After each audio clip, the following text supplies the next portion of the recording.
Radio Libertaire, la voix de la Fédération anarchiste, sans Dieu, sans maître, sans publicité, à Racaille, la 16e.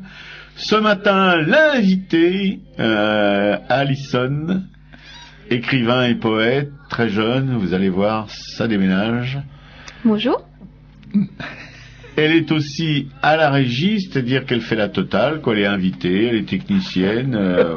On l'a pas encore sollicitée pour nous amener des verres d'eau, mais bon, on pourra le faire peut-être avant qu'elle nous balance peut-être l'ordinateur tout neuf sur la tronche.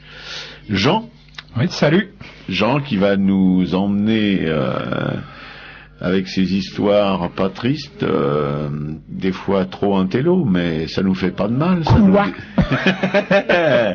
Ça nous dégraisse un petit peu les neurones. Et puis le zozo de service, Oro, dit Robert. Une spéciale dédicace ce matin pour deux amis ES. Odile, merci pour ton accueil à la Baule. Je m'as bien marré, j'ai bien rigolé, et voilà. Et aussi à son invité du week-end, Chloé, que nous avons rencontré déjà ici, qui n'est pas une personne très triste. Et et à Pascal, à Isabelle, si le roi savait ça. Voilà. C'est fait. Est-ce que Alison a une dédicace à faire, perso? Oui, à ma mère. Ça, j'en étais sûr. Et Jean? Non. Non? Non. Bon. Alors, on peut évoquer brièvement la dernière émission, où il y a des choses à dire?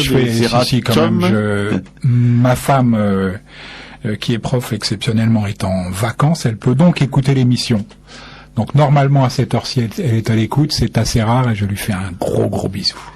Ah bah nous on peut pas se le permettre, mais on y pense très fort.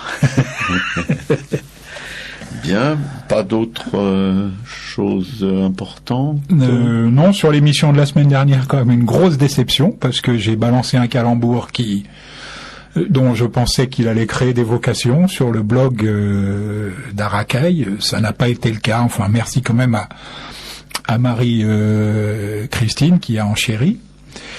Mais non, je suis quand même assez déçu. C'était une diatribe sur le pape et sur ses évêques, manifestement. Je sais pas. Ou c'est peut-être les vacances. Oui. Je répète quand même. Je vais la refaire. Allez. Ah oui, je vais la refaire sans même que tu me le demandes. Non, mais je ne l'ai pas demandé. Donc, je reprends mon souffle. Le papiste priapiste prit sa piste de passer par un canal différent, de crainte que sa sainte miction capote. Ah oui. Voilà. Donc, tout à fait, Jean, comme aurait dit, j'en sais rien. Ah oui, on fait ce social traître de j'en sais rien, qui est à Bourges. C'est pour ça qu'Alison est au piquet. Alors c'est pas très sympathique, c'est un peu macho comme attitude de se tirer comme ça à Bourges et de laisser à une invitée le soin de remédier à cette espèce de lâche abandon. C'est vrai, on n'a pas Igor non plus ce matin, il est à son expo. Ouais. L'expo d'Igor. Ah oui, au Blanc Manteau. Au Blanc Manteau, 800 dessins. Non, j'allais dire une grosse bêtise, mais je tiens pas à ce qu'Igor me tue la prochaine fois qu'il voit. Donc, merci Igor de ton absence. On est vraiment, on va être en manque de petites histoires, mais bon. Il nous a envoyé un mail pour nous dire que c'était la dernière fois. Oui, enfin la dernière fois, ça devait être la dernière fois aussi. Donc non, mais ça là, fait de toute façon, l'expo se finit à la fin de la semaine, le 25. On est aujourd'hui le 21, donc oui, c'est. Mais est-ce qu'on va le retrouver en bonne santé à la fin de l'expo? C'est ça le problème aussi. Comme le social trait de Jean-Christophe à Bourges, dans quel état va-t-il nous revenir? Oui, je ne sais pas. Bien, en tout cas, on est vachement contents, ravis. On a quelqu'un à la régie jeune, dynamique, avec des magnifiques yeux bleus. Merci. Et donc, on n'est pas tout à fait triste que Jean-Christophe soit pas là. En fin de compte, il est très bien à Bourges. Reste-y, même tu peux. Enfin, je pense pas qu'Alison reviendra toutes les semaines. Hélas, je sens que je me fais un pote là. Voilà. Donc cette émission, je rappelle. le schéma, enfin, ou en tout cas le thème oui, de l'émission, ça concerne l'artiste dans la société, l'artiste en dehors de celle-ci, l'artiste et l'engagement politique, l'artiste et la religion. Là, vous avez pu remarquer que Jean, quand il se lance dans ses diatribes ou ses plaisanteries anticléricales basiques, apparemment, les auditeurs ne suivent pas, à croire que c'est une émission Radio Vatican. C'est Radio Vatican. Enfin, les auditeurs sont des adeptes de Radio Vatican. Pourquoi pas. L'artiste et la société, tu m'auras pas. L'artiste et la science, j'en sais rien. L'artiste et l'autorité, pourquoi pas. L'histoire, l'avenir, l'actualité. Vous voyez, c'est un programme très chargé. Voilà. Donc, on va vous présenter Alison, ou elle va se présenter. Je vous ai dit écrivain, poète. Moi, j'ai mis sur ma petite feuille de route auteur, parce que je savais pas trop comment. Auteur, c'est vague, ça veut tout dire et rien dire. Écrivain, poète, ça situe un peu plus le personnage. C'est vrai que son écriture est une vraie écriture, et que c'est aussi oui, on peut considérer que c'est de la poésie contemporaine. C'est un joyeux mélange de ces deux approches du texte que vous pourrez apprécier quand elle vous en lira quelques morceaux choisis. Alors Alison, qui es-tu donc? Alors, je m'appelle Alison Delano. Pour ceux qui savent pas, moi je suis écrivain poète. Enfin, je me dis écrivain poète parce que j'écris à la fois des nouvelles, des petites nouvelles et des poèmes, des textes. Donc, je vous ai rencontré, Robert, à la Nuit des mots. Oui. Et c'était la première expérience pour moi de faire connaître mes textes vraiment en public, devant des gens, à la radio, tout ça. Ça m'a beaucoup plu. Et une soirée inoubliable pour moi, parce que de rencontrer quelqu'un de si jeune et déjà si mature dans son travail, c'est assez rare. J'essaye pas de me transformer en brosse à reluire, mais c'est vrai. Enfin voilà, il y avait ce soir-là, cette nuit des mots, il y a eu beaucoup de mots, de dits, beaucoup d'écrits lus, mais je dois dire que pour moi c'était d'un profond ennui, sauf quand j'ai été surpris par les textes d'Alison. Et je l'ai dit, j'ai jamais caché ces choses-là. Enfin, j'ai peut-être pas été aussi brutal pour envoyer sur les roses tout ce qui se passait dans cette soirée, mais je dois dire que, comme dans beaucoup de choses, si vous voulez, beaucoup de choses sont ennuyeuses, et puis de temps en temps, comme ça, voilà, l'art, c'est pas quelque chose de tout à fait préconçu, ou voilà, on sait pas quand ça va nous arriver dans la gueule, mais là, c'est arrivé. Alors, on espère que le message passera aussi pour vous, que votre sensibilité je sais pas, j'allais dire clérical, mais je suis pas encore sûr que la majorité des auditeurs soient des auditeurs de Radio Vatican, comme le suggérait gentiment Jean. Mais enfin, on verra. Ça, je sens que ça va m'être reproché un petit moment. Non, mais moi, mais on peut se poser la question quand même, parce que ce que tu de temps en temps t'as des choses comme tu fuses, et le retour est, à part Marie-Christine qui elle a un lourd contentieux avec toutes ces choses de religion, avec la papauté, et en avignonnaise de toute façon, c'est toujours plus compliqué pour eux. Ouais, plus compliqué. Mais quand ils sont contre, ils sont vraiment contre. Par contre, quand ils sont pour. Et voilà, c'est une région qui était jadis à gauche et qui maintenant est tout à fait à droite. C'est curieux, tout le sud-est. Mais tout le sud-est qui était vraiment gauche. Enfin, à un moment où la gauche était de gauche. Parce que maintenant, c'est un peu plus difficile de départager la gauche de sa campagne, sa pote la droite. La gauche, droite, c'est comme à l'armée. Ça ne va pas l'un sans l'autre.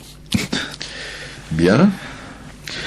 Et puis, alors je vous fais le petit déroulement de l'émission, le petit film, Jean qui va nous raconter une histoire sur la généalogie de l'unique de Pierre Faucillon. C'est ça, Faucillon, ouais.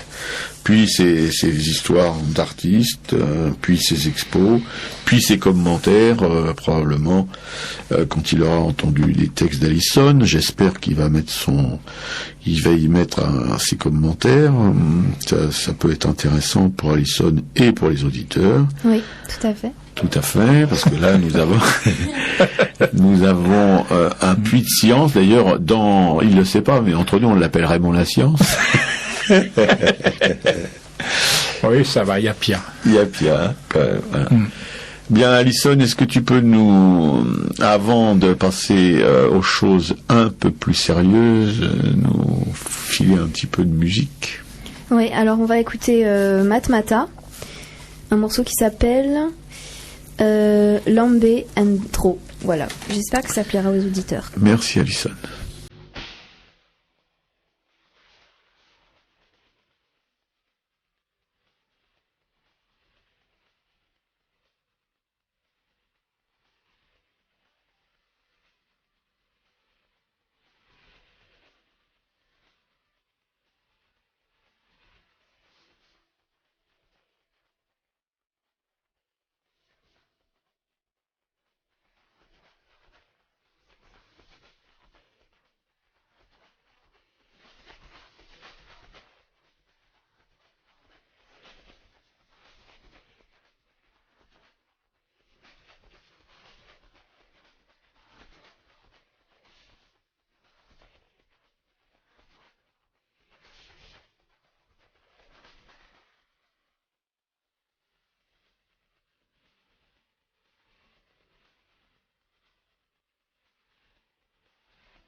Radio Libertaire, la voix de la Fédération anarchiste, toujours sans Dieu, sans maître et sans publicité. La 16e d'Aracaille, l'émission qui déménage, comme vous savez. L'émission Brosse à dents. Oui, après on a une haleine un peu plus fraîche et les oreilles un peu plus propres. Et voilà, avec ce matin en invité, prestigieuse, faut pas hésiter à employer le superlatif parce que c'est pas tous les jours qu'on peut le faire. Alison, écrivain poète, oui, il faut pas que je me mélange les crayons.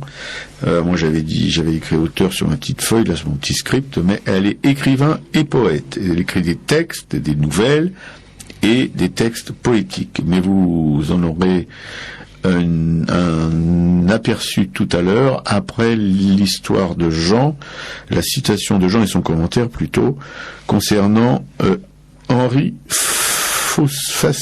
Faucillon. Oui. Pardon. Oui, un extrait de Généalogie de l'unique par Henri Faucillon. Faucillon, c'est 1881-1943. Ne quittons pas des yeux l'œuvre d'art. Elle est l'art et l'artiste, et de plus elle est œuvre, c'est-à-dire un tout concret, défini, dont nous mesurons les limites et que nous saisissons fortement. Entre tous les faits de l'histoire et tous les événements de la vie humaine, elle a ce caractère immédiat, solide, compact. Elle n'est pas sentiment ou mémoire, elle est possession de l'espace. La main l'a faite, la main peut la parcourir. Les autres vestiges du passé ont une valeur de référence et de témoignage. L'œuvre d'art témoigne pour elle-même. Faisons un effort pour la comprendre. L'œuvre d'art a subi des influences, elle en a exercé. Elle a un passé dont la perspective est cachée, elle a un avenir dont la fortune est diverse et singulière. Elle est plus ou moins analogue à d'autres œuvres, elle fait partie d'une famille, elle entre dans un classement. Pour la définir complètement, il faut la comparer. Détachée de l'homme qui meurt avant elle, elle est peut-être le lien le plus fort entre les hommes. Elle est particulière et locale, mais elle a un sens universel. Et toujours réside en elle quelque chose d'irréductible, d'incomparable. Elle est différente de ceux qui la voisinent le plus. Quelle que soit la richesse des apports étrangers que l'on retrouve en elle, cette différence suffit en un certain sens à la rendre unique, et c'est peut-être le principe fondamental de l'œuvre d'art. Le caractère unique ne se présente pas toujours comme un plus, comme une nouveauté de surcroît. Le fait est même rare. C'est le plus souvent une variation, parfois à peine sensible, très dissimulée, presque occulte, un léger changement dans les mesures, une subtile altération des rapports. Il y a là quelque chose d'analogue à l'inflexion de la voix. Et pourtant, chaque œuvre d'art est à elle-même son commencement et sa fin. Elle est distincte de celle qui la précède, comme de celle qui la suit. Alors en conclusion, je dirais qu'Henri Faucillon, poète, graveur, pédagogue passé par l'histoire de l'art et avec un succès assez important, a développé en philosophe aguerri l'idée de l'unicité et de la singularité absolue de l'œuvre d'art, quelle qu'elle soit. Sans déprécier et pour cause les perspectives historiques et comparatives dans l'étude des œuvres d'art, il a entamé avec ces dernières un dialogue singulier où ni le temps ni les conditions extérieures n'interviennent. Généalogie de l'unique n'est plus édité, je pense qu'on peut le trouver nulle part. De toute façon, ce n'était qu'un article. Mais l'ouvrage de Faucillon le plus connu, Vie des formes, est disponible aux presses universitaires de France pour moins de 10 €. Vous pouvez trouver ou commander le livre à la librairie Publico, 145 rue Amelot, dans le 11e arrondissement de Paris. Merci Jean. Eh bien, on s'en souviendra, on en parlera probablement un peu plus, je dis pas tout de suite, mais peut-être tout à l'heure ou peut-être la prochaine fois, je sais pas, on va voir comment on va se dérouler l'émission. Maintenant, on va se tourner vers, enfin on va pas se tourner puisqu'elle est en face de nous, elle est dans l'aquarium, vers Alison, pour lui demander si là tout de suite elle peut nous mettre dans l'ambiance de son travail en nous lisant un de ses textes. Oui, alors je vous ai rapporté plusieurs textes. Je vais commencer avec un qui s'appelle Écrire. 3 petits points. Je vous le lis. Qu'est-ce que c'est beau d'écrire? C'est comme une douce drogue, mais qui serait dure si on y met les mots, la forme. Et dans le fond, c'est profond. C'est de l'intérieur que sortent toutes ces paroles qui ne seront pas dites, mais écrites. Et puis elles seront lues. on nous les volera quand on les partagera. Elles s'envoleront, nos pages noires, vers des endroits qu'on ne connaît pas. On explorera un peu plus le monde et les gens, quand en dedans, nos écrits repartiront. Voilà. Merci beaucoup, Alison. Vous voyez, ça commence pas mal. Merci, Robert. Non, tu faut pas me remercier parce que si tu veux, on va passer notre temps à se remercier tous les deux et bon, voilà, on l'a dit une fois, c'est bon. Moi, déjà, rien qu'avec ça, j'ai commencé à avoir des crampes dans le bide. Est-ce que tu peux un peu nous expliquer comment tu travailles, comment te vient cette envie d'écrire? Oui, enfin, je veux pas faire l'interview à ta place. Est-ce que tu peux nous parler un petit peu de ton travail, comment tu le vis, comment tu l'abordes, ce qu'il est pour toi? Bah, moi, j'écris parce que j'ai besoin de ça pour c'est un exutoire. Et puis après, les mots que j'emploie, les choses que je dis, ça parle à d'autres gens. Et donc plus ça va et plus j'écris aussi pour que les gens se reconnaissent. Et je sais pas comment dire en fait. Je sais pas comment. Oui, non, c'est toujours difficile de parler de son travail quand on est un vrai artiste. Les faux, ils savent très bien en parler, mais les vrais, pas du tout. Bien, non, mais alors. C'est souvent vrai, mais bon. Oui, non, j'ai un peu tendance à généraliser et à caricaturer les choses. Non, mais c'est souvent vrai. C'est souvent vrai, dit Jean. Donc si Jean dit, si Raymond La Science dit, je suis plus tranquille. Mais bon, tu vas rentrer tout à l'heure chez toi ou ailleurs, je sais pas. Quand est-ce que tu travailles? Est-ce que tu travailles voilà, tout le temps comme ça, ou est-ce que tu as des périodes privilégiées pour travailler? Alors j'écris chez moi, j'aime bien écrire sur mon PC directement, je tape comme ça. Après c'est quelque chose, je sais pas, tous les jours j'emmagasine des mots, des sentiments, et puis un jour il y a quelque chose qui m'arrive et je le retransmets sur papier, enfin sur en parlant, en l'écrivant, et je sais pas trop vous dire. Enfin, moi j'aime bien mettre une musique qui va me porter, parce que mes textes, on m'avait dit qu'il y avait une sonorité, et c'est vrai que quand j'écris, je cherche une sonorité. C'est un peu comme une chanson, mais je sais pas. Une chanson sans musique. Ouais. La musique est dans les mots, dans le rythme, dans le, ouais, dans la cadence de ce que t'écris. Après, j'écris pas tout le temps. Enfin, ça m'arrive des fois que si j'ai une nouvelle longue, oui, je vais l'écrire. Il y a des morceaux que je vais écrire. Je suis dans le train, ou là, je vais prendre le papier. J'ai un petit carnet, quelque chose, quoi. Ouais. Ah ouais. T'as l'attirail de l'écrivain. Ouais. Là, ça existe encore. Donc, là, malgré ta génération qui est vraiment, oui, vous écrivez encore, vous prenez des notes, vous faites comme faisait Balzac, comme faisait... Stylo B, stylo à plume? Stylo B. Stylo B, oui. Très bien. Stylo à plume, ça aurait fait un peu plus gâté, mais stylo B. On se sert aussi d'outils, comme le portable. Des fois, on écrit un petit truc sur le portable. Mais souvent, oui, j'ai un carnet, j'écris des choses, j'aime bien. Tu aimes bien. Si j'ai pas le PC à portée de main. Et est-ce que tu as des lectures particulières auxquelles tu es sensible? Ah oui, oui. Tu peux nous en citer quelques-unes? Moi, mes lectures, mes auteurs, tout ça. Oui, oui. Bah, il y a avant tout le chanteur d'Indochine, Nicolas Sirkis. Il y a ses chansons. Après, il y a ses nouvelles. Il a fait un recueil de nouvelles. Après, j'ai les mêmes auteurs que lui, j'ai le même univers, c'est des gens comme Marguerite Duras, Jérôme David Salinger, ou des auteurs indépendants qu'il faut plus connaître. Si je vous dis comme Pascal Pacali, vous me direz je connais pas, mais... Tout à fait. Voilà, mais c'est un auteur indépendant qui est écrivain poète. Après, Chloé Delhomme, c'est aussi quelqu'un... qui est dans l'air du temps, c'est récent, quoi. C'est une auteure qui est aussi dépendante de la bulle indo-chinoise, comme je disais, voilà. Et moi, je suis particulièrement inspirée par ça. cet univers-là. Et où est-ce que tu rencontres ces textes sur le net? Comment tu arrives à rencontrer cet auteur? C'est Pascali? Pacali. Pacali. Oui, c'est par internet, c'est sur MySpace. Voilà. C'est un auteur indépendant, donc après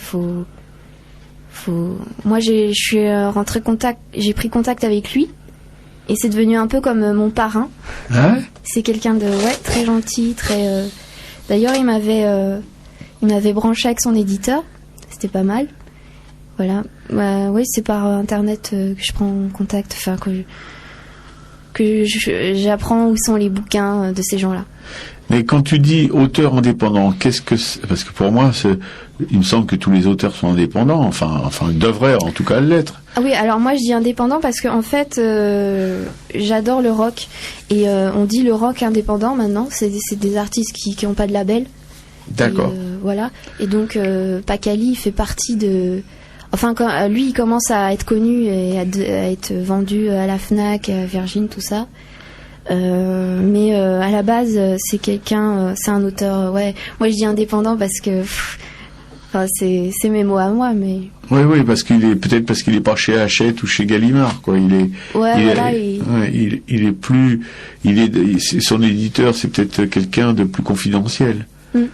Voilà. Ouais. Oui, non, oui. Oui, c'est ça. C'est ça, oui, voilà. Non, et puis, en disant indépendant, tu confortes l'idée que c'est quelqu'un de proche de toi. Ouais, aussi. On met dans les autres, dans ce qu'on aime, un peu ce qu'on est soi-même, quoi. Ouais. Bien, et écoute, ça démarre pas mal. Après avoir un peu essayé de comprendre comment tu bougeais dans la vie, on sait que tu aimes le rock, on connaît maintenant tes préférences littéraires, la manière dont tu travailles, bien que tu sois un petit peu, semble-t-il, pas gêné, mais t'arrives pas à mettre les mots pour expliquer ces choses-là. Et comme je le relevais, c'est souvent le fait de gens qui ont vraiment quelque chose à dire, mais qui savent pas le faire passer autrement que par leur art, que par l'écriture ou d'autres formes de création artistique, mais qui sont pas forcément des parleurs ou des causeurs, quoi. Bien.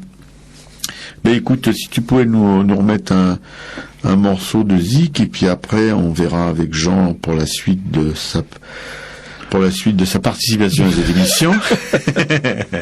Oui, alors on continue avec Matmata, un morceau qui s'appelle Troglodyte. D'accord. Merci beaucoup, Alexandre.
Radio Libertaire. Mais oui, vous êtes sur Radio Libertaire, ne soyez pas surpris, ou alors vous êtes mal réveillés.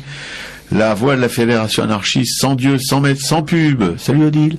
Sans Igor et sans Jean-Christophe. Sans Igor, sans le social traître Jean-Christophe. Et sans l'immense artiste qui se la joue maintenant, Igor Kralik. Parce que depuis qu'il expose au blanc manteau, alors je dis, on peut plus le toucher, c'est pas possible. Igor. Igor, dis donc, il faut trop saisir, mon grand. C'est bien gentil d'être le succès, mais enfin, faut pas vous oublier les copains, quand même. Bon, je vois pas. Igor, j'adore. Oui, bon. Avec comme invité, je vous le rappelle, si c'est nécessaire, mais je ne crois pas, je crois que vous avez tout retenu, Alison Delano, c'est ça, oui. Alison Delano, très très très très jeune écrivain poète, qui nous a déjà qui aime, oh non, je le dis pas. Elle m'a dit qu'il fallait pas le dire, alors je le dis pas. Ça a failli m'échapper, mais juste, je suis retenu au dernier moment, qui vous a donné déjà un petit aperçu qui est un grand moment de son talent. On va la taxer tout à l'heure, après l'histoire de notre camarade Raymond Lascience, dit Jean, ou Jean dit Raymond Lascience.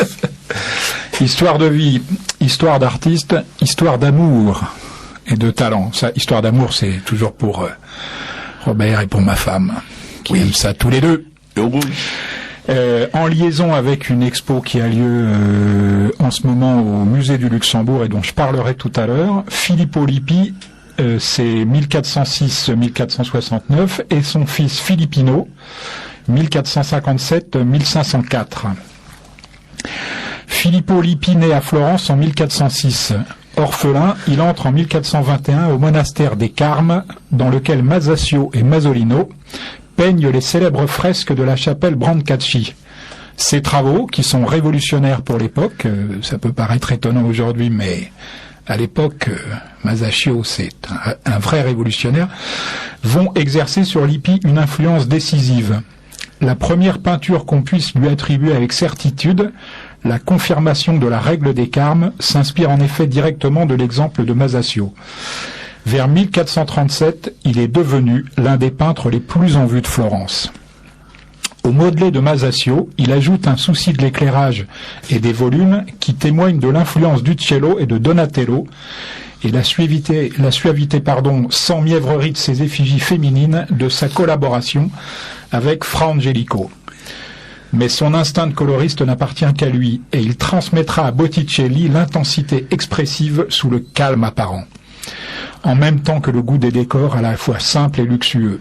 Vers 1452, il entreprend une série de fresques dans le chœur de la cathédrale de Prato, qu'il achèvera 12 ans plus tard. En 1456, invité à peindre un retable pour le couvent de Santa Margherita, dont il est chapelain en titre. Il obtient l'autorisation de faire poser une jeune nonne, Lucrezia Butti. Là, je sens que je vais faire plaisir à Robert, parce que... Oui. Ce mécréant de Filippo, tout chapelain qu'il est, tombe fou amoureux de la jeune fille et il l'enlève en 1457. La même année, elle mettra au monde un fils, Filippino, qui deviendra donc un immense peintre à son tour. Le scandale est énorme et donne lieu en 1461 à un procès quand Lucrezia s'installe définitivement chez son artiste. Côme de Médicis, dont Lippi est un des peintres favoris, intervient alors auprès du pape Pie II, qui consent à relever le peintre et la nonne de leurs vœux monastiques. La jeune femme restera le modèle favori de Filippo et on peut la reconnaître dans les esquisses Madone qu'il peindra régulièrement jusqu'à la fin de son existence et qui exerceront une influence durable, notamment sur Raphaël. Accompagné de son fils, il se rend en 1466 à Spolète pour décorer l'abside du dôme. Il y meurt 3 ans plus tard. Filippino, l'enfant de l'amour, naît donc en 1457 à Prato. Dès 1472, il est l'élève de Botticelli, qui fut lui-même l'élève de son père Filippo. Prodigieusement doué, plus encore que son père, mais peut-être moins profond, il voit les commandes affluer. Après 2 annonciations pour le palais communal de San Gimignano, Laurent de Médicis, le petit-fils de Côme, l'invite à décorer sa villa de Spedaletto, avec Botticelli et le Pérugin. Puis on le charge de compléter la décoration de la chapelle Brancacci que Masaccio avait laissée inachevée. Il peindra aussi à Scopetto une adoration des mages que l'on peut admirer aujourd'hui au musée des Offices et qui était destinée à remplacer celle que Léonard n'avait pu terminer. Léonard de Vinci bien sûr. Choyé par toute l'école florentine, Filippino a laissé une œuvre abondante qui apparaît comme une récapitulation très vivante de toutes les tendances du Quattrocento. Superbe. Voilà l'amour d'une nonne, ce que ça peut donner. Un prodige. Oui. Si vous voyez les yeux rêveurs de Robert. Non, mais imaginez au Quattrocento, parce que c'est dans cette période-là. Imaginez avec l'Inquisition qui pointait son nez, ces choses-là.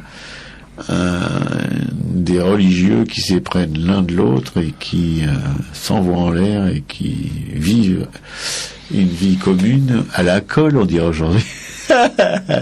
Non, c'est superbe. Voilà. Mais il y avait les Médicis, c'était. Oui, voilà.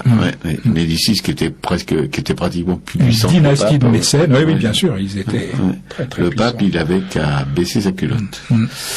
Enfin, déjà, il baissait sa culotte. C'était le bon temps. Bien. Et si notre jeune camarade Alison pouvait enchaîner sur un texte à elle, comme ça, on n'aurait pas de chute de tension. Oui, alors Ange déchu, ça s'appelle. Ange déchu, moi, le bonheur est éphémère, on survit chaque jour pour le retrouver, l'espace d'un instant de bien-être. Ne pleure pas ta peine, serre-t'en pour grandir, pour te construire, pour ne jamais refranchir les barrières qui t'ont sali. Pleure avec moi si tu en as envie, moi je suis là pour sauver les anges sans ailes qui se sont perdus, tout comme moi, ange déchu. Voilà. Merci Alison. Eh ben, voilà. Depuis, je ne sais plus moi quand ça a eu lieu en fait la nuit des mots. C'était il y a plusieurs semaines. Oui, c'était pour la fête de Radio Libertaire. Le 21 mars. Mais il faut que tu saches. Alors ça va gêner un peu Robert. Robert, tu peux, je sais pas, sortir si tu veux de la pièce quelques instants. Non, pas sortir. Parce qu'il m'en parle toutes les semaines, tous les mardis depuis. Alors ce que j'aurais aimé savoir, c'est juste comment ça s'était passé en fait à la nuit des mots. Tu faisais des lectures, c'est ça? Oui, alors j'étais au début en public, j'ai fait des lectures et comme je fais partie de la radio, de Radio Libertaire, après ils sont passés du direct, ils sont passés au studio, donc moi je les ai suivis et j'ai continué au studio à lire mes textes, j'en ai lu quelques-uns d'autres auteurs et c'est là que j'ai vu Robert et voilà. Bon. Oui, il faut dire que le public c'était à la clé. Dans une grande salle, la salle de spectacle, et qu'après la clé, à minuit, on est venu ici pour continuer jusqu'à 4 heures du matin. Mais voilà, et c'est là que effectivement Alison a lu aussi parce qu'on lisait les textes qui avaient été envoyés à Radio Libertaire pour cette occasion par les auditeurs, et Alison a lu ces textes et a lu des textes d'autres auteurs, quoi. Voilà, ça s'est passé comme ça. La nuit, tous les poètes sont gris. Et voilà. Bon. Alors, Alison, pour poursuivre un petit peu avec toi. Oui. Donc, on a vu un peu dans quelles conditions tu travaillais, quand tu travaillais, quel était. Est-ce qu'on pourrait maintenant te poser la question un peu plus tordue de ta vision et ta place dans la société. Comment tu te places dans ce monde dans lequel on vit? Où est ta place? Est-ce que tu as une place? Est-ce que tu en revendiques une? Alors ma place, vu mon âge, c'est difficile de la trouver. Ouais.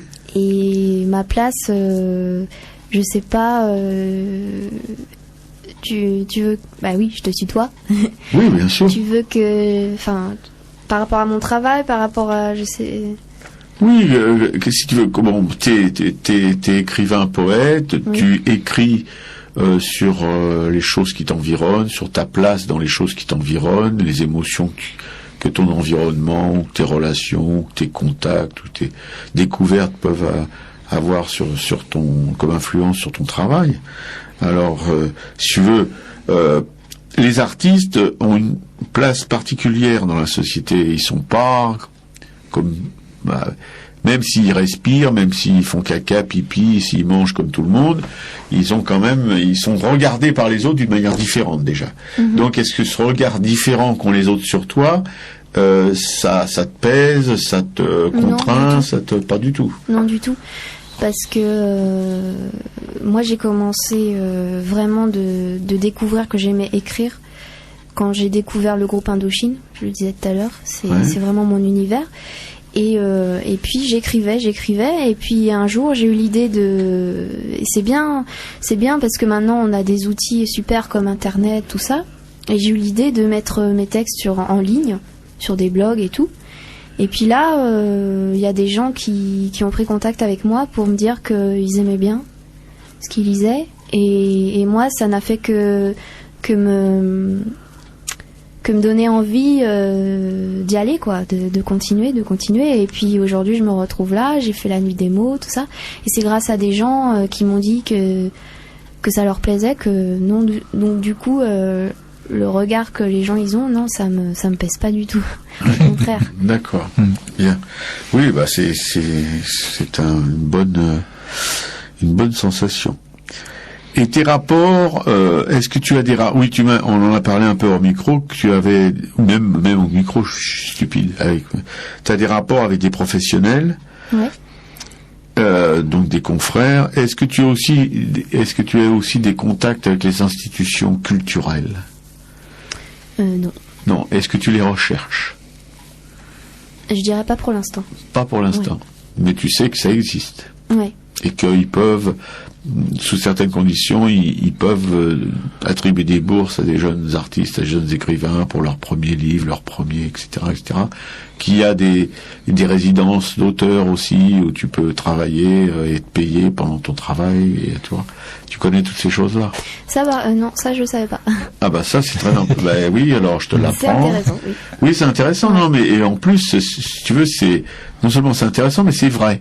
Il y a des résidences d'auteurs où on t'as à ta disposition un lieu, une maison avec tout ce qu'il faut, où on te paye un salaire le temps que tu y es pour faire une œuvre, ou en continuer une ou en commencer une.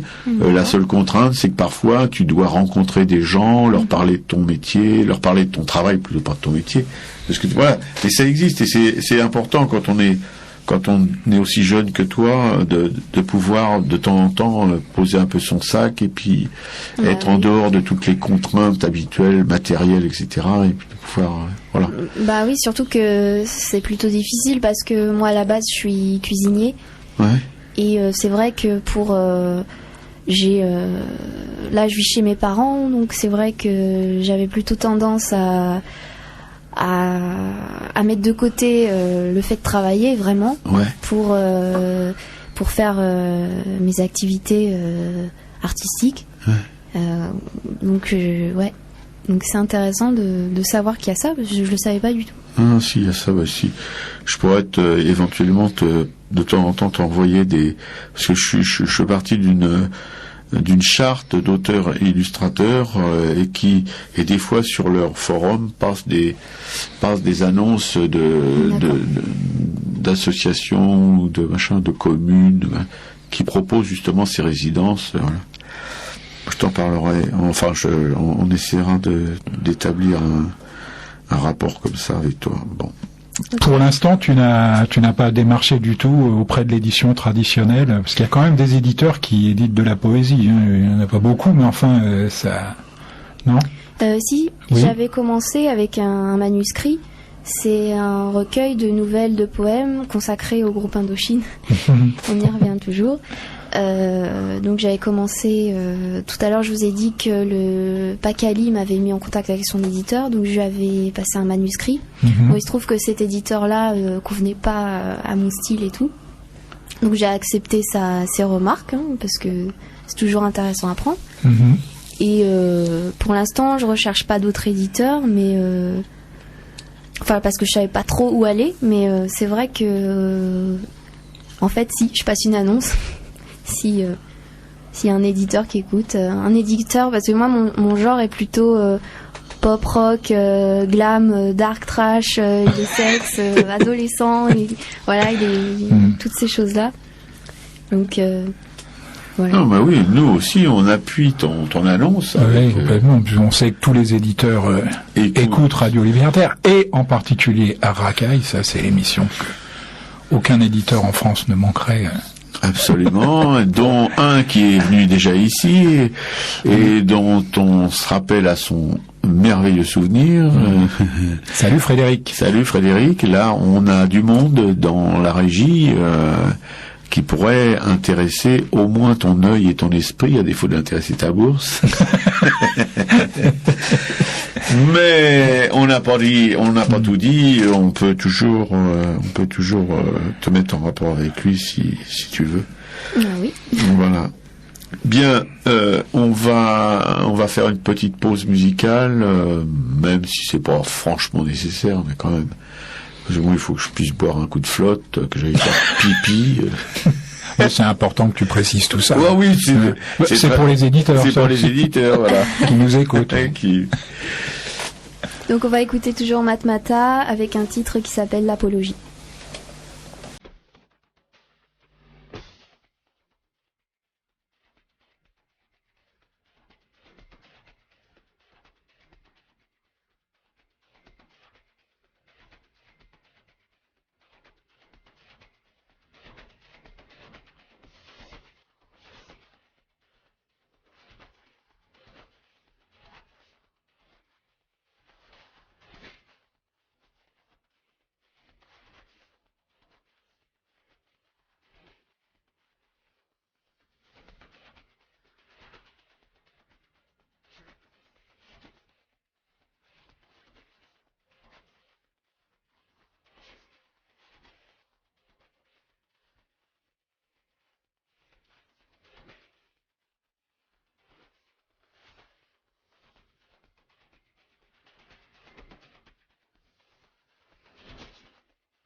À Racaille, sur Radio Libertaire, la voix de la Fédération anarchiste, sans Dieu, sans maître et sans publicité.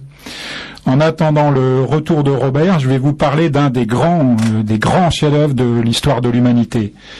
Histoire de vie, histoire d'artiste, histoire de chef-d'œuvre, donc les très riches heures du duc de Berry. 1412-1416. Découvert en 1855 par le duc d'Aumale dans un pensionnat de jeunes filles près de Genève, ce manuscrit est considéré aujourd'hui comme le roi des manuscrits enluminés. C'est un livre d'heures que le duc Jean Ier de Berry commanda aux frères Paul, Jean et Hermann de Limbourg, qui le peignirent entre 1412 et 1416 et le laissèrent inachevé. Jean Colomb finit les illustrations entre 1485 et 1489 pour Charles Ier de Savoie. Il contient 206 feuillets, dont plus de la moitié sont des illustrations pleine page sur un vélin très fin. La palette employée est extraordinairement riche. Les frères de Limbourg ont utilisé des matières minérales, chimiques, végétales, malachite, lapis-lazuli, mais aussi de la gomme arabique qui servait de liant. Mois après mois, on peut se faire une idée très précise de la vie des seigneurs, mais surtout de celle des paysans de l'époque. Janvier représente la coutume des cadeaux que les gens de cour se devaient de faire à leur suzerain pour le remercier de sa protection. Février représente la rudesse de la vie des paysans en hiver dans une manière plutôt très proche de Bruegel. Bruegel, c'est au moins un siècle plus tard. C'est un peu plus dur, mais il y a quelque chose comme ça. Mars représente les labours, la taille des vignes et les semailles qui se préparent. Avril, une scène de fiançailles. Mai, la fête du 1er mai qui était alors la fête de l'amour. Juin représente la fenaison, juillet la moisson et la tonte des moutons, août représente la chasse aux faucons, septembre les vendanges. Octobre de nouveaux labours et semailles à proximité du château du Louvre. Novembre représente la glandée, une scène familière de la vie campagnarde. Un jeune paysan frappe les branches d'un chêne avec un bâton pour en faire tomber les glands sous les groins d'un troupeau de porcs. Décembre représente une chasse au sanglier au moment de la lalie. Le fond de chaque image est infiniment travaillé. On peut reconnaître au fil de la lecture les châteaux de Lusignan, de Poitiers, de Dourdan ou encore de Saumur. Paris au XVe siècle, le Louvre de Philippe Auguste, le château de Vincennes ou encore la ville de Rion. C'est plus étonnant, mais en Auvergne. Selon la légende, la fée Mélusine est la fondatrice de la lignée des Lusignans. Elle avait reçu un sort de sa mère qui ne pouvait être rompu que si elle trouvait un homme pour l'épouser sans jamais qu'il cherche à découvrir son secret un jour de sabbat. Mélusine épousa le chevalier Raymondin, dont elle était tombée amoureuse, et qui lui fit 10 enfants, après lui avoir promis qu'il ne chercherait jamais à la voir un samedi. Mais un funeste jour, il transgressa la règle, et força la porte de la chambre de sa femme. Ce qu'il vit alors le glaça d'effroi. De la cuve où elle se baignait, sortait une immense queue de serpent. Mélusine s'enfuit alors, et le pauvre Raymondin ne la revit plus jamais sous forme humaine. Au fond du parc du château de Curzay coule encore une source qui abrita l'immense chagrin de Mélusine. Dans le manuscrit des Très riches heures du duc de Berry, à l'arrière-plan de la scène du mois de mars, vous pouvez voir la fée continuer de hanter les tours du château de Lusignan sous la forme d'un dragon d'or.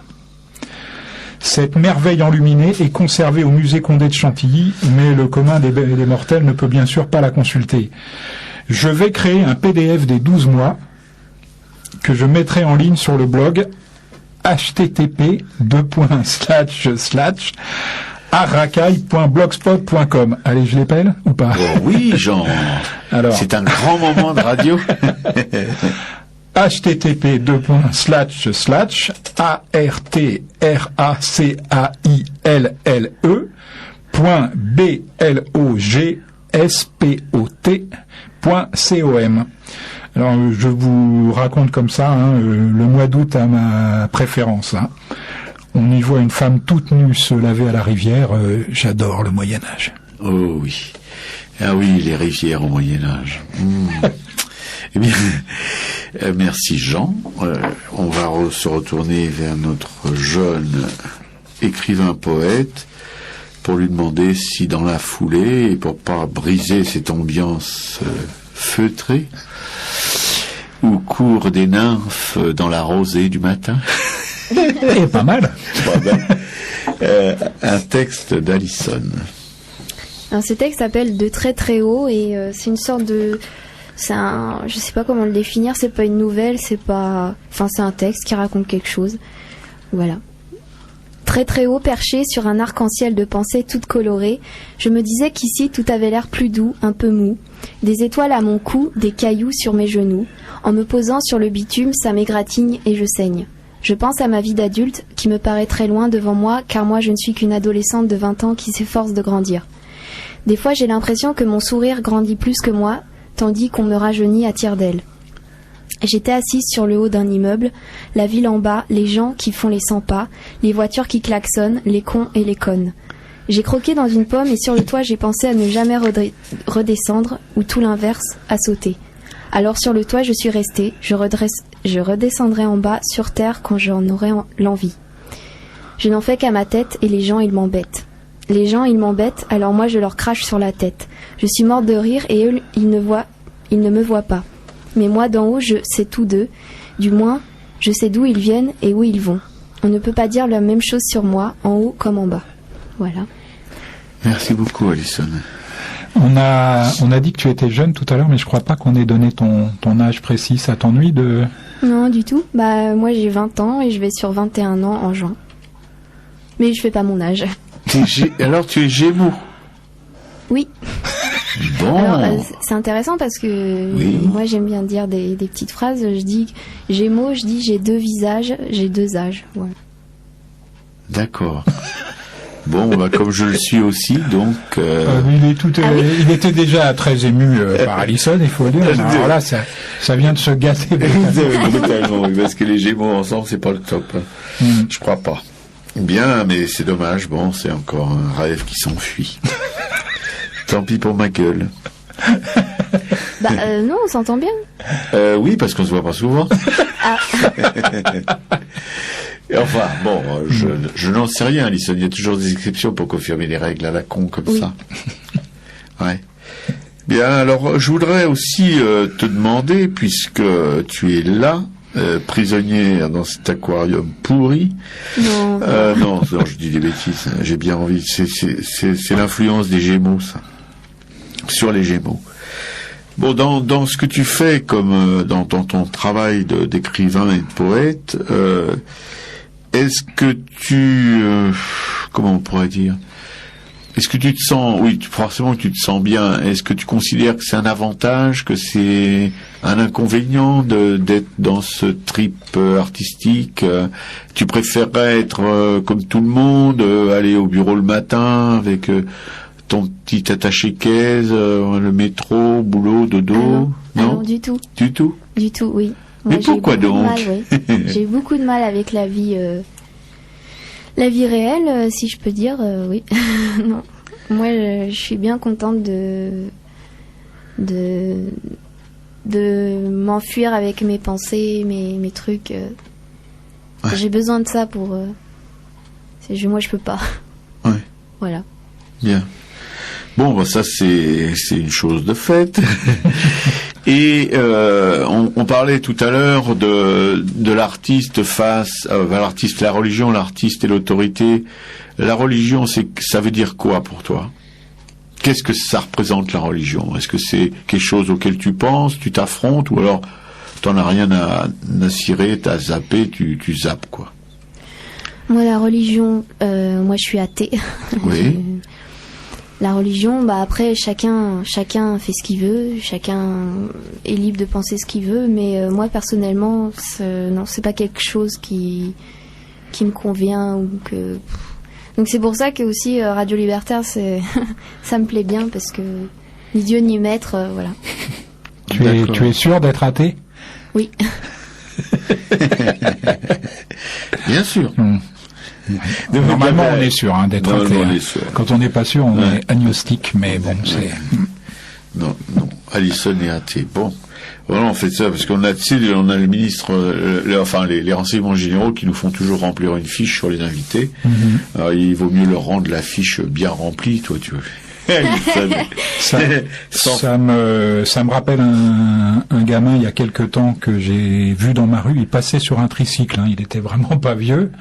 Et puis il s'arrête comme ça à ma hauteur et il me dit mon père m'a dit que j'étais agnostique. Ah ouais. Alors je dis ah bon, ça m'a quand même un peu coupé la chic, mais enfin j'ai réussi à balbutier ah bon, mais il voulait dire quoi par là ton père? Et le gamin il me dit il m'a dit ça parce que il m'a dit toi tu crois pas en Dieu mais tu crois au Père Noël, donc t'es un agnostique. Voilà, une petite histoire que je voulais raconter en passant. Pas mal. Il avait 4-5 ans, hein, 4-5 ans, oui. ouais, d'accord. Il était mal parti celui-là. Et alors, moi, si je peux en rajouter, évidemment, j'ai eu une fois un atelier dans une cité, mais assez vraiment la cité en fin de vie, quoi, côté d'Avignon, ça s'appelait, je sais plus comment. Et on était un groupe d'artistes, on avait eu un deal avec la société d'HLM pour avoir des appartes quasiment gratos qu'on avait cassés et qu'on avait aménagé chacun pour avoir un bel espace. Et alors les petits garçons, les tout petits qui étaient souvent dans les couloirs ou devant sur la place devant les blocs, quand j'arrivais ils disaient le Père Noël, le Père Noël. Je suis bien d'accord avec eux. Parce que j'avais évidemment une barbe blanche, des grands cheveux fous, qu'il a toujours blancs, et parfois un blouson rouge. Alors donc j'étais vraiment. Non mais c'était rigolo parce que. Ah, c'est pas mal ça. Non mais il a toujours une tête de. Non mais les petits c'était rigolo. C'est vraiment les petits. Ouais. Bon voilà. Et j'ai toujours eu un rapport avec les petits assez particulier. Avec les grands aussi, mais pas le même. Voilà. Et pourquoi il me regarde comme ça? Non, je ne vais pas regarder les gens. Non, parce que pour moi, c'est la première fois que je vois de la haine dans ses yeux. Et Alison, alors donc la religion, ça y est, c'est évacué, t'es raté, t'en as rien à battre. Exactement. Je peux pas savoir le plaisir que tu lui fais. Et l'autorité, Alison. Ah, l'autorité. J'ai beaucoup de mal avec l'autorité. Oui. Je le crois pas. Si. Si. Ça se traduit comment ton malaise avec l'autorité? Il y a des... Enfin, surtout avec les contrôleurs dans le métro. Ouais. J'ai beaucoup de mal avec eux. Ouais. Avec la police, j'ai jamais eu d'histoire. Mais... Ouais. T'as jamais eu de rencontre rapprochée? Et l'autorité aussi des professeurs que j'ai eu... parce que sous prétexte d'être professeur, ils se croient tout permis. Il y en a qui respectent pas les élèves. Et après, en retour, ils demandent le respect. Alors ça, vraiment, j'avais beaucoup de mal avec ça. Souvent, je me suis pas empêchée de leur dire ce que je pensais, parce qu'il n'y a pas de raison. Après, moi, j'ai eu des bons contacts avec certains profs, mais qui étaient bien. Parce qu'ils étaient bien, mais ceux qui étaient à chier, je me permets de le dire, moi, y a pas de raison, c'est pas parce qu'ils ont l'autorité, entre guillemets, que voilà. Donc l'autorité, moi, ouais, j'ai beaucoup de mal avec ça. Et à propos des professeurs, est-ce que tu penses que le fait d'être, comme tu le disais, de pas respecter les élèves, etc., est-ce que c'est ça qui génère ces conflits récurrents dans l'éducation nationale, où t'as des conflits qui, surtout, c'est beaucoup d'élèves qui finissent pas leur scolarité ou mal, et qui se retrouvent après sans métier, sans formation dans la rue. Est-ce que tu crois qu'il y a aussi une part de responsabilité de l'enseignement? Moi, oui, je crois qu'il y a une part de responsabilité, parce que il y a des choses qui vont pas. Aux États-Unis, par exemple, ils leur disent à tous si vous avez des mauvais résultats, vous serez moins que rien. Si vous êtes au top, vous pourrez être tout ce que vous voudrez. Enfin, moi, j'accepte pas ça. Quelqu'un qui n'y arrive pas, faut pas lui dire qu'il sera moins que rien, parce que moi, à l'école, j'avais pile la moyenne et ça me suffisait, quoi. Mais pour les profs, c'était insuffisant. Mais c'est pas pour ça que je me considère comme moins que rien. Les gens, ils font pas attention aux paroles qu'ils peuvent avoir. Enfin voilà, moi je... D'autant plus que c'est faux, hein. Dans la réalité, ceux qui réussissent le mieux, c'est ceux dont les parents ont réussi avant. Non, je suis un peu... Là aussi, je généralise. Mais bon, ça aide. Ouais. Oui, il y a aussi cette injustice vraiment énorme de. Et aux États-Unis encore plus qu'en France. Ouais, oui, ça c'est. Je Faut trouve pas ça nous choquant. faire rigoler, mais bon. Ils leur mettent des choses dans la tête complètement aberrantes et ça continue quoi. Ouais. Oui, mais il y a. Un prof qui a 30 élèves dans une classe, il ne peut pas rentrer dans le détail de la personnalité de chacun des élèves qu'il a. Donc, de toute façon, le truc est vérolé dès le départ. Dès le départ, oui, tout à bien fait. sûr. Ouais. Oui, ça c'est parce que bon, par contre, j'ai connu des enseignants extraordinaires, même dans mon cursus scolaire, et ceux qui étaient extraordinaires. Comme le dit Alison, je vois qu'il n'y a pas de fracture générationnelle. Les bons enseignants, on bosse bien, les mauvais, on bosse mal, quoi. Enfin, moi, c'est ce qui se passe avec moi. Mais je pouvais vraiment être au top, et puis avec un autre, être vraiment Oui, dans le trou. ça dépend du prof. Ça dépend du prof. Ouais, exactement. Ah oui, énormément du prof. Ah ouais, moi c'était exactement ça. Moi, de toute façon, un prof que je pouvais pas supporter et que je trouvais vraiment. Je pouvais pas quoi. Moi j'avais pas assez cours, tout simplement. Je boycottais. Mais bon, je m'en suis toujours sortie parce que après je voulais m'en sortir et leur prouver que j'avais pas besoin d'eux entre guillemets. D'accord. Oui, l'autorité donc c'est encore quelque chose de. On sent que c'est pas complètement réglé. Mais enfin, moi non plus. Tu vois, j'ai 54 ans, c'est pas complètement réglé non plus. Et je pense que chez Robert, ça l'est pas non plus. Oui, je donnerai pas le nombre de siècles exact que j'ai 99 ans. Oui, Robert avait quand je l'ai rencontré, mais j'ai pas fait le calcul. Oui. Bien, Alison, écoute, est-ce qu'il y a une relation entre le fait qu'on soit un créatif, un artiste, un poète, un écrivain ou autre chose, un peintre, un musicien, et le refus de se plier à n'importe quelle autorité, d'être sceptique envers n'importe quelle religion, enfin de contester le pouvoir et toutes ces choses-là. Est-ce que c'est ça est-ce que l'envie de s'échapper de tout ça fait l'artiste? Oui, moi je crois oui.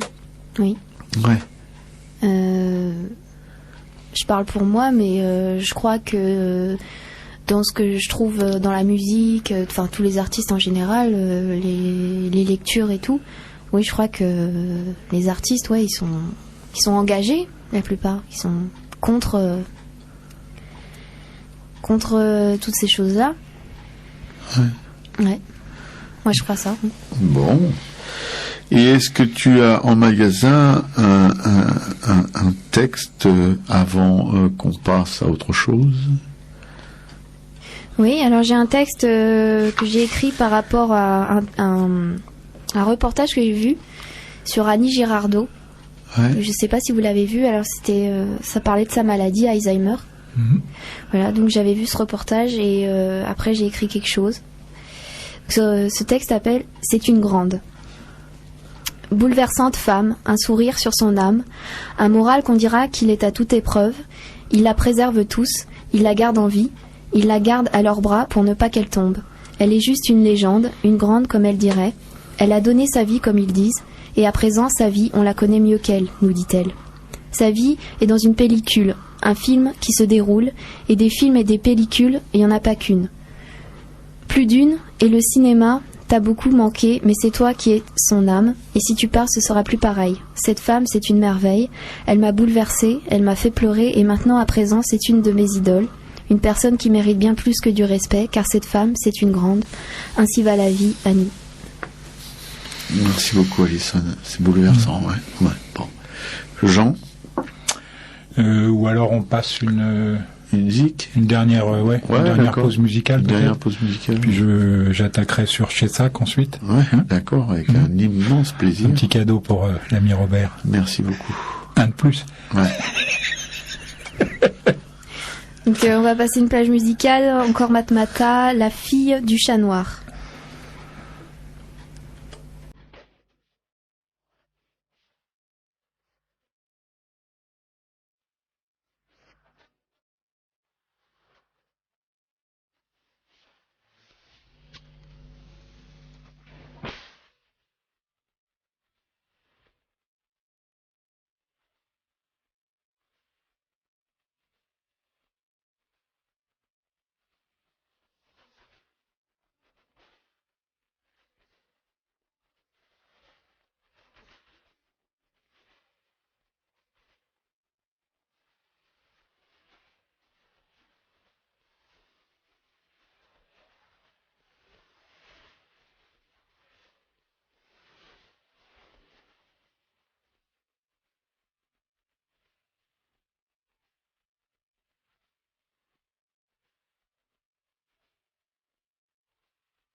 Radio Libertaire, la voix de la fédération anarchiste, sans Dieu, sans maître, sans pub, à Racaille la 16e.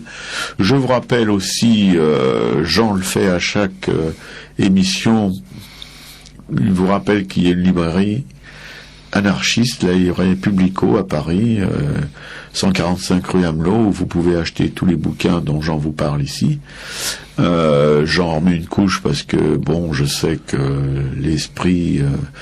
où comment on dit, la mémoire est volatile et souvent il faut répéter les mêmes choses avant qu'elles s'impriment durablement dans vos tronches. Et puis que aussi nous avons un organe de presse, à défaut d'autres, qui s'appelle Le Monde Libertaire, qui est en vente dans les kiosques et aussi sur abonnement. Voilà, et que... Dernière annonce, la radio ne vit pas d'amour et d'eau fraîche, vous vous en doutez bien. Dans ces périodes troubles où la thune se fait rare, c'est bien de pouvoir compter sur quelques auditeurs généreux et conscients de l'être qui peuvent participer au financement de la radio sous la forme d'une carte d'auditeur à 20 €. Le prix n'a pas changé depuis des années. Enfin, depuis que l'euro existe, je pense. Donc, vous voyez, c'est pas, nous, on suit pas l'indice du coût de la vie. Au contraire, on va à l'encontre de toutes ces choses. Mais voilà, je l'ai rappelé, je suis content de moi, et je passe la parole à Jean. C'était rue Amelot aussi, pour la souscription tout à fait, auprès de Publico. Auprès de Publico. Merci de le rappeler, Jean. Histoire de vie, histoire d'artiste, histoire de peintre, Gaston Chessac. Chessac, c'est 1910-1964.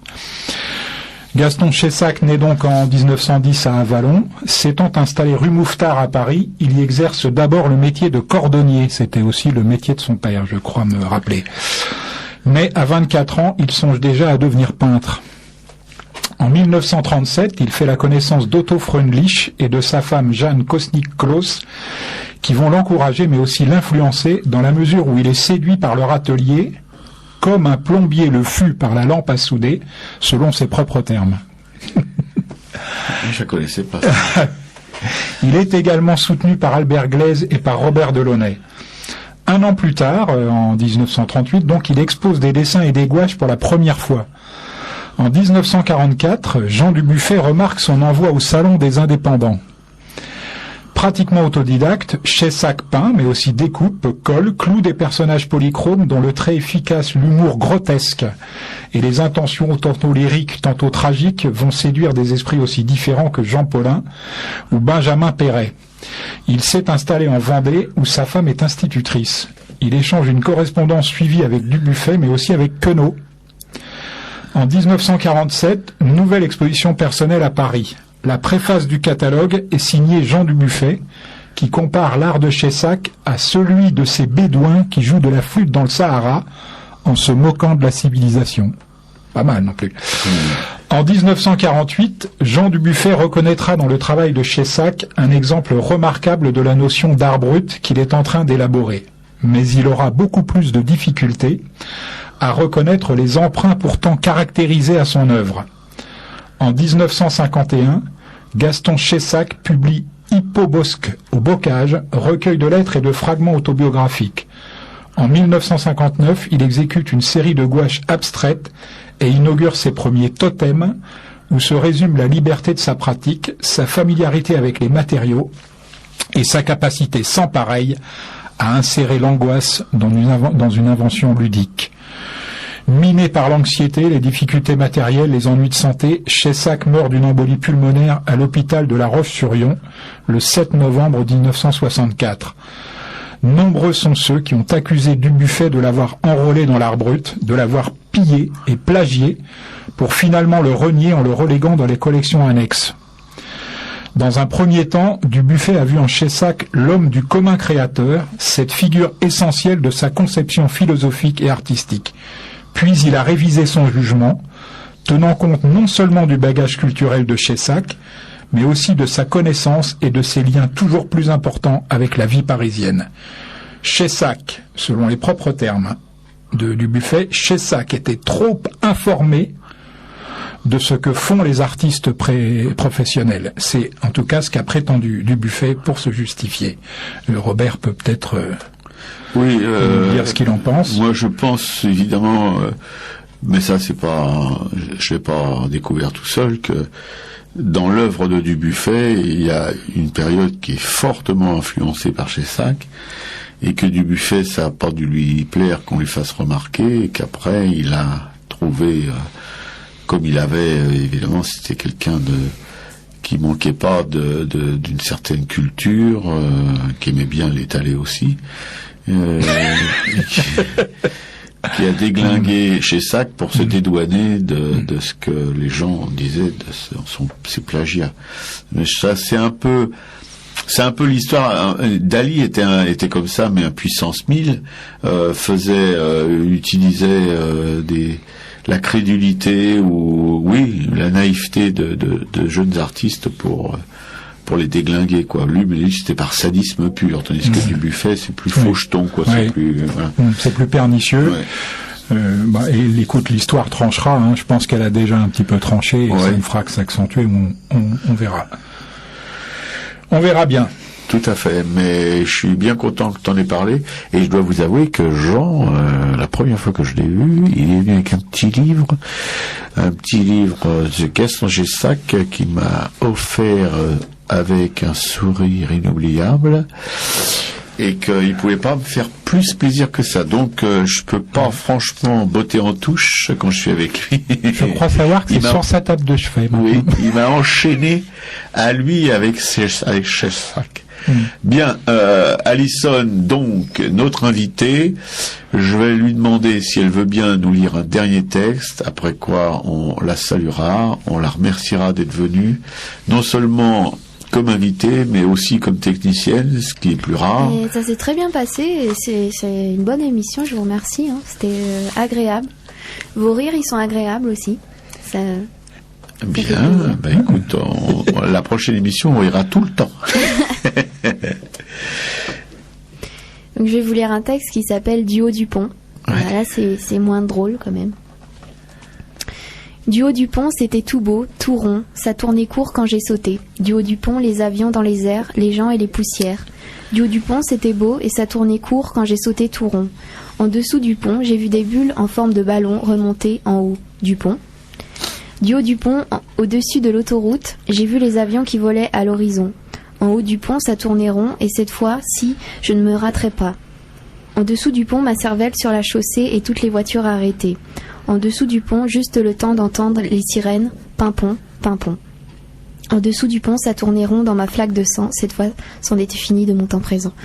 Voilà, je vous l'avais dit, c'était pas très gai.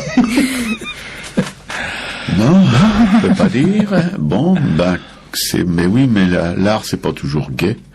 L'art, ça pose des questions, ça mêle le nez des lecteurs ou des regardeurs, des fois dans des choses qu'ils aimeraient éviter, mais ça fait du bien aussi de les côtoyer, parce que ça remet un peu les... Mais je vous disais tout à l'heure que l'écriture, pour moi, c'était un exutoire. Oui. Et en fait, mon but aussi, c'est que les gens, quand ils lisent, ils se reconnaissent, et que toutes leurs bêtises, toutes leurs envies noires et tout, ils les lisent et ils se sentent pas seuls, et que ça fasse aussi qu'ils fassent pas de bêtises. Ouais, mais c'est ce qu'on ressent quand on écoute ce style d'écriture, tout à fait. Non, et là, t'es vraiment dans ta fonction d'écrivain, qui est pas seulement de raconter des histoires, mais qui est aussi de donner aux hommes, aux êtres humains, envie de vivre, quoi. Et envie de vivre, c'est déjà pas avoir envie de se supprimer. Oui. Et si tu leur en mets ta vision de la fin d'une vie devant les yeux, peut-être que ça peut les aider à se dire, je suis pas tout seul, il y en a d'autres, et puis ils écrivent, et puis ils sont là, et puis voilà. Ton dernier texte, là, me rappelle un graphe sur un mur près des Arts Déco de Strasbourg, où je l'avais oublié, il vient de me revenir en mémoire. Je faisais mes études d'illustrateur. L'art est un marteau. Pas mal. Oui. Eh bien, merci infiniment, Alison. J'espère que on te retrouvera un de ces jours ici, mais avec un technicien dans la régie. Je serais très contente de revenir vous voir. Ouais, bah nous aussi, on sera très très contents, mais peut-être encore plus que toi d'ailleurs. Et comme ça, on pourra se consacrer entièrement à toi et tu pourras oublier un peu les manettes. Donc, okay. À une prochaine fois et encore merci. Merci à tous, merci à vous, l'équipe. Je vous embrasse et merci à tous ceux qui ont écouté, qui m'ont soutenu et voilà. À bientôt. Au revoir. Bien, à bientôt. Au revoir, Alison. Jean. 2 expos à ne pas manquer. Donc la première, c'est en liaison avec ce que je vous ai raconté tout à l'heure du père et du fils Lippi. La Renaissance à Prato, c'est au musée du Luxembourg, 19 rue de Vaugirard dans le 6e arrondissement. C'est jusqu'au 2 août. Une soixantaine il n'y a pas que les Lippi, mais ils y tiennent une grande place. Une soixantaine de tableaux et de sculptures du XIVe au XVIe siècle, encore jamais présentés en France. Et pour certaines œuvres, jamais sorties d'Italie, provenant en partie du musée municipal de Prato, situé dans le Palazzo Pretorio et fermé pour cause de travaux, ainsi que d'autres institutions de la région. Et puis aussi, une image peut en cacher une autre, aux Galeries nationales du Grand Palais, 3 avenue du Général Eisenhower dans le 8e arrondissement. Ça, c'est jusqu'au 6 juillet. Phénomène optique et autres curiosités que de grands et moins grands artistes se sont ingéniés à mettre en œuvre. Alors moi, j'ai pas vu cette expo, c'est ma fille Sarah qui m'en a parlé. Je lui fais un bisou au passage, je manque jamais une occasion. Et je préviens quand même qu'elle l'a trouvé un poil trop didactique. C'est-à-dire qu'elle a trouvé que ça s'adressait quand même, que ça avait été conçu un peu pour des gens très jeunes, quoi. Mais les images à voir sont quand même très intéressantes. Bon, c'est une manière élégante de dire que c'était chiant, quoi. Non, je crois pas, non. Pour ça? Non, mais un petit peu basique, un peu trop pédagogique. Les choses peuvent être des fois trop pédagogiques. D'accord. Bien, c'était donc la 16e d'Aracas sur Radio Libertaire, la voix de la Fédération anarchiste, sans Dieu, sans maître et sans pub, et sans Alison, qui papote dans le couloir, avec le leader de l'émission suivante, le DJ de l'émission suivante. Salut à tous. Salut. On se quitte sur le temps des cerises, un petit matmata qu'on a passé tout à l'heure, et après une bande sans fin.